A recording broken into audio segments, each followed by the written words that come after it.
नमस्कार, आप देख रहे हैं हिमाचल दस्तक की प्रस्तुति दस्तक दिन भर। मैं हूं आपके साथ यशपाल सिंह। आइए नजर डालते हैं आज के मुख्य समाचारों पर। प्रदेश में फिर बढ़ने लगे कोविड के मामले। एक सप्ताह में 1726 लोग आए पॉजिटिव।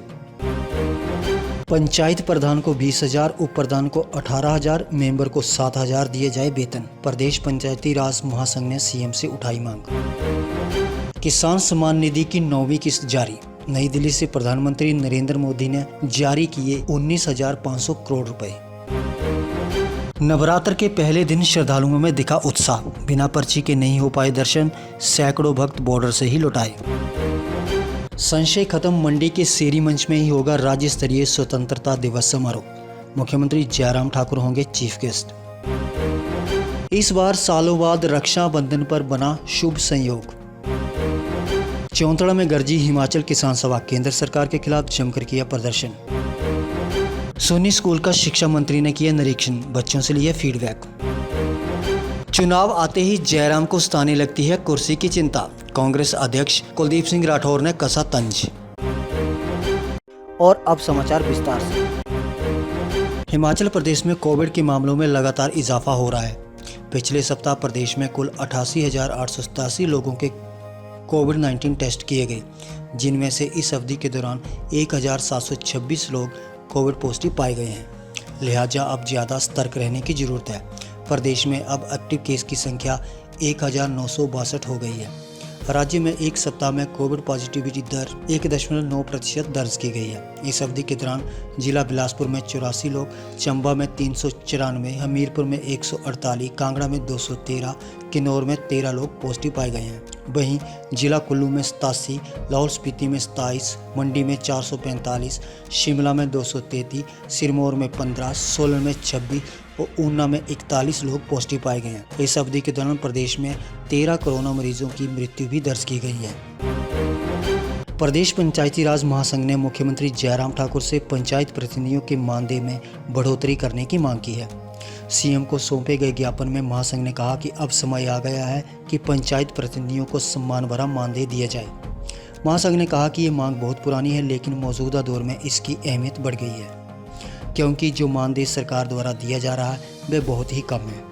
महासंघ के प्रदेशाध्यक्ष विजेंद्र सिंह चंदेल ने बताया कि महासंघ ने सरकार से मांग की है कि पंचायत प्रधान को 20,000, उप प्रधान को 18,000 और मेंबर को 7,000, पंचायत समिति सदस्यों को 21,000, जिला परिषद सदस्यों को 25,000 तथा जिला परिषद अध्यक्ष को 40,000 प्रतिमाह मानदेय दिया जाए और ये बढ़ोतरी तत्काल लागू की जाए। इसके अलावा पंचायत प्रतिनिधियों को बस में मुफ्त यात्रा का प्रावधान किया जाए, क्योंकि विकास कार्यों के लिए उन्हें सरकारी कार्यालय के बार चक्कर लगाने पड़ते हैं। प्रधानमंत्री नरेंद्र मोदी ने नई दिल्ली से वर्चुअल माध्यम से प्रधानमंत्री किसान सम्मान निधि योजना के तहत न्यूनतम वित्तीय लाभ की 9वीं किस्त जारी की। इस किस्त के तहत देश के 9.75 करोड़ किसान परिवारों को 19,500 करोड़ रुपए वितरित किए गए। मुख्यमंत्री जयराम ठाकुर शिमला से वर्चुअल माध्यम से इस कार्यक्रम में शामिल हुए। जयराम ठाकुर ने कहा कि प्रधानमंत्री नरेंद्र मोदी ने ये योजना छोटे और सीमांत किसानों को प्रति वर्ष 6,000 रुपये की आय सहायता 2,000 रुपये की 3 बराबर किस्तों में प्रदान करने के लिए 24 फरवरी 2019 को शुरू की थी। उन्होंने कहा इस महत्वाकांक्षी योजना के तहत अब तक राज्य के 9.32 लाख पात्र किसानों को 1,350 करोड़ रुपए वितरित किए जा चुके हैं। श्रावण अष्टमी नवरात्र मेले सोमवार को आरंभ हुए। पहले ही दिन श्रद्धालुओं में खासा उत्साह नजर आया। इस दौरान कोरोना की नेगेटिव रिपोर्ट और वैक्सीन की दोनों डोज लगाने का सर्टिफिकेट देखे जाने के बाद श्रद्धालुओं को दर्शनों की अनुमति दी गई।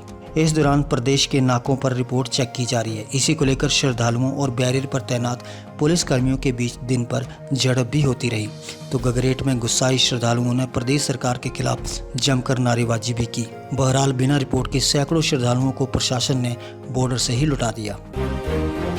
इस बार 15 अगस्त पर राज्य स्तरीय स्वतंत्रता दिवस समारोह मंडी के सेरी मंच पर आयोजित किया जाएगा। इस बार समारोह के राज्य स्तरीय आयोजन के स्थान को लेकर संशय बना हुआ था, लेकिन अब सरकार द्वारा जारी किए गए आदेशों के तहत स्पष्ट हो गया है कि स्वतंत्रता दिवस को राज्य स्तरीय समारोह का आयोजन मंडी के सेरी मंच पर ही किया जाएगा। मुख्यमंत्री जयराम ठाकुर 15 अगस्त को सेरी मंच पर तिरंगा झंडा फहराएंगे। इससे पहले सदर विस के कोटली में राज्य स्तरीय स्वतंत्रता दिवस समारोह के आयोजन को लेकर चर्चा हो रही थी। लेकिन सरकार ने स्पष्ट कर दिया है कि राज्य स्तरीय समारोह शेरी मंच में ही मनाया जाएगा। ये अभी जो आगामी 15 अगस्त का कार्यक्रम होगा, इसके लिए अभी हम तैयारियों में शुरू किए और परेड का जिस तरह से निरीक्षण और परेड का फॉलोइंग समय रहेगा, तो इस पर आज हम यहाँ पे बेसिक प्रिपरेशंस कर रहे हैं और बाकी जो तैयारियाँ हैं वो क्योंकि अब समय आ गया, तो शेरी मंच में जिस तरह प्रोग्राम फाइनल हुआ है राज्य सरकार द्वारा, तो उसके लिए हम तैयारी कर रहे हैं और आगे भी जो भी सेटिंग्स चेंज करनी है और पब्लिक का ट्रैफिक का प्लान किस तरह से बनाना है उसके बारे में। इस वर्ष 22 अगस्त को आने वाले रक्षाबंधन के दिन कई शुभ संयोग हैं। कई वर्षों बाद पहली बार ऐसा हो रहा है कि रक्षाबंधन पर भद्रा का साया नहीं होगा। बहनें इस दिन दिन भर स्नेह की डोर से अपने भाइयों की कलाइयाँ सजा सकेंगी। ये बात चौहार घाटी के पंडित संदेश कुमार शास्त्री ने कही। उन्होंने बताया कि इस बार रक्षाबंधन पर श्रावण पूर्णिमा धनिष्ठा नक्षत्र के साथ साथ शोभन योग का संयोग बन रहा है। इसके अलावा इस दिन देवगुरु बृहस्पति और चंद्रमा मिलकर सावन पूर्णिमा पर जज के सारी योग बनाएंगे। वहीं रक्षाबंधन के इस दिन सूर्य, मंगल और बुध सिंह राशि में रहेंगे। उन्होंने कहा कि सिंह राशि का स्वामी भी सूर्य है। इस राशि का मित्र मंगल भी रहेगा। इस दिन शुक्र कन्या राशि में रहेगा। हमारे शास्त्रों और ज्योतिष में इन संयोगों को बेहद शुभ और अति उत्तम माना गया है। उन्होंने बताया कि रक्षाबंधन के इस दिन बनाने वाले खास संयोग भाई बहन के लिए शुभ और कल्याणकारी साबित होंगे। किसान विरोधी 3 कृषि कानूनों व मजदूर विरोधी 4 लेबर कोड को निरस्त करने की मांग पर हिमाचल किसान सभा व सीटू ने सोमवार को चौंतड़ा में प्रदर्शन किया तथा खंड विकास अधिकारी के माध्यम से राष्ट्रपति को ज्ञापन भेजा। इसके अलावा राज्य स्तरीय मांगों को लेकर प्रदेश के मुख्यमंत्री को भी ज्ञापन भेजा गया। इस अवसर पर कुशाल भारद्वाज ने कहा कि देश के संसाधनों को पूंजीपतियों के हवाले करने वाली मोदी सरकार अब उन्हीं पूंजीपतियों की गिरदृष्टि के आधार पर कृषि क्षेत्र को भी उनके हवाले करना चाहती है, ताकि धीरे धीरे किसान अपनी खेती छोड़ने व अपनी ज़मीनें बेचने पर विवश हो जाएं।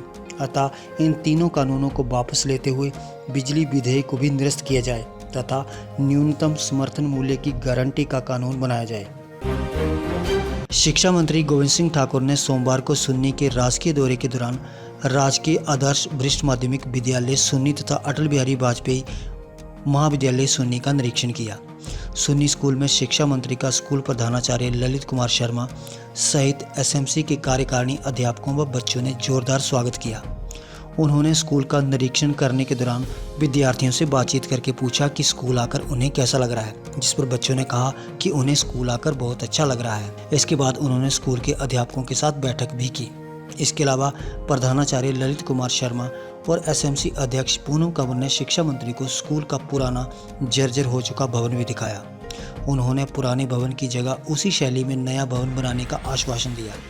उन्होंने कहा कि स्कूल कैंपस बहुत ही सुंदर है। बच्चों के साथ बातचीत करके उन्हें बहुत आनंद आया। वहीं उन्होंने अटल बिहारी वाजपेयी महाविद्यालय सुन्नी का निरीक्षण भी किया। इस दौरान अखिल भारतीय विद्यार्थी परिषद के कार्यकर्ताओं ने शिक्षा मंत्री को एक ज्ञापन भी सौंपा। शिक्षा मंत्री ने कॉलेज की मांगों को पूरा करने का आश्वासन भी दिया। आज हमने government senior secondary school Sunni में हम आए और आकर के बहुत अच्छा लगा। और यहाँ पर जहाँ टीचिंग और नॉन टीचिंग सभी लोगों से मुलाकात हुई है और उसके साथ साथ जो बहुत प्रसन्नता की बात है कि बच्चों को स्कूल में देख कर के बहुत आनंद हुआ। 10वीं 11वीं 12वीं के बच्चे यहाँ पर थे, उन बच्चों से भी हमारी 10 मिनट की मुलाकात हुई है। और बच्चों को जब हमने पूछा कि आपको स्कूल में आके कैसा लग रहा है, तो बच्चों का कहना बहुत अच्छा लग रहा है। बच्चों का मन भी बहुत प्रसन्न है और अध्यापक भी बहुत खुश है कि स्कूल खुले हैं। और साथ में यहाँ पर आकर के यानी कैंपस बहुत सुंदर है, जगह बहुत अच्छी है। तो हर प्रकार से यहाँ पर बाकी सारी सुविधाएं हैं, लेकिन यहाँ थोड़ी सी एकोमोडेशन की अभी और आवश्यकता है। और उसमें इन्होंने ये बताया कि 1948 की जो एक बिल्डिंग यहाँ पर है, उस बिल्डिंग को डिसमेंटल करके, और मेरा प्रयास रहेगा कि लगभग हम उसी शैली में उस भवन को तैयार करके दे दें, तो इस काम को हम करवाएंगे। प्रदेश अध्यक्ष कुलदीप सिंह राठौर ने कहा कि मंडी लोकसभा सीट और 3 विधानसभा क्षेत्र में होने वाले उपचुनाव कांग्रेस पार्टी के कार्यकर्ताओं के लिए 2022 में होने वाले विधानसभा चुनावों में कांग्रेस पार्टी की सत्ता वापसी की राह आसान करेंगे। इसके लिए कांग्रेस के कर्मठ कार्यकर्ताओं को कड़ी मेहनत करनी होगी। दरंग विधानसभा क्षेत्र के पद्दर में कांग्रेस कार्यकर्ताओं की नब्ज टटोलने आई राठौर और वरिष्ठ नेता कौल सिंह ठाकुर का कार्यकर्ताओं ने गर्मजोशी के साथ स्वागत किया। कुलदीप सिंह राठौर ने कहा कि जब भी चुनाव आते हैं मुख्यमंत्री जयराम ठाकुर को अपनी कुर्सी की चिंता सताने लगती है। उन्हें अपनी कुर्सी का सबसे ज़्यादा खतरा केंद्रीय मंत्री से रहता है। पंचायत चुनाव हों या नगर निगम चुनाव, मुख्यमंत्री मंडी के लोगों के सामने मुख्यमंत्री की कुर्सी का ढिंढोरा पीटते हैं।